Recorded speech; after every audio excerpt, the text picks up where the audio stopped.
I'll be speaking on the resistance to RET inhibitors and therapy post-resistance. So this is a topic we are initially now in a phase where we are starting to use RET inhibitors. So slowly by next 2 years, we'll be seeing patients who are already having RET inhibitor resistance. So it becomes a topic of interest because of this reason. So what are the mechanisms of resistance to any TKI? These are usually solvent front mutations. What is solvent front mutation? A mutation that causes steric hindrance so that the TKI cannot bind to the site. That is called solvent front mutation. What is the gatekeeper mutation? Gatekeeper mutation is a mutation where we find that the ATP transfer is hindered. That is known as gatekeeper mutation. Let's take an example of solvent front mutation. For example, in the RET810R, it is a solvent front mutation. Let's take an example of gatekeeper mutation. We all know T315 is the classical example of the CML where we know here in RET, there is a gatekeeper mutation called 804M. So we need to understand there is a solvent front mutation, there is a gatekeeper mutation, and there are other multiple non-RET dependent mutations. So we'll see that one by one. So this is what I have already told. There is also other examples of solvent front mutations like ALK G1202R, ROS12032R. These we know, and we already have experience about the same. So this is an example how selpercatinib resistance is there. There is change in the hydrophilic portion of the site where the TKI is binding, and that leads to resistance. So there have been some small multiple studies. I was just looking at the literature. Some studies are about 10 patients, some 15, some 25 patients. So this is a case series of 23 patients where patients had received, 10 patients had received previously selpercatinib, 7 had received pralsetinib, and 1 patient had received actually pralsetinib followed by selpercatinib due to some toxicities.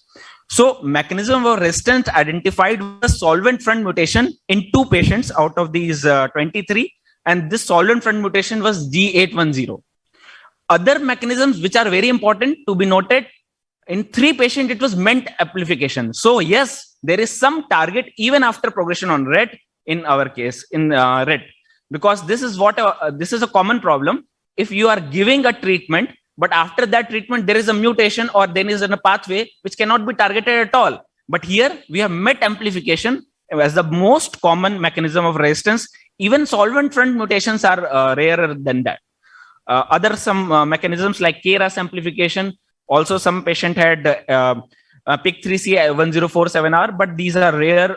These are not consistent. So this is what I was just highlighting. RET independent mechanisms of resistance are the maximum.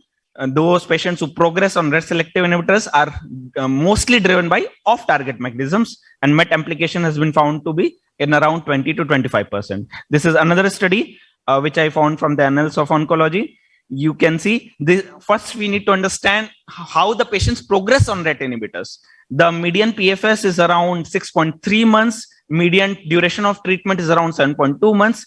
And extracranial progression is the maximum. Intra plus extracranial can occur in around 5 out of 23 patients. So it is around 25%. So this is what I just told. MET amplification, KRAS amplification, or some cases PIK3CA SG1047R can also occur.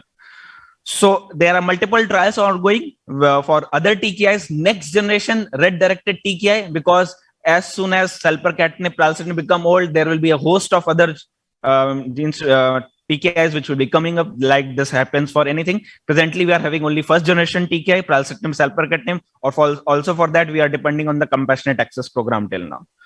So the future is always bright. Let's look at the brighter side. We will be able to. We are already using selpercatinib, pralsetinib in few of the patients with compassionate access program, and after the patients progress on that, there is an option to use at least MET inhibitors, because MET amplification seems to be an important mechanism. With this, I again give my my favorite slide. Choosing wisely remains the key, and for choosing wisely, you should have good discussion. If you are in doubt, always discuss with your colleagues so that you can choose wisely, because nobody is perfect, nobody has all the knowledge. So thanks, and again greetings from Team H4NC. Thank you, Dr. Akhil. Thanks for that excellent presentation.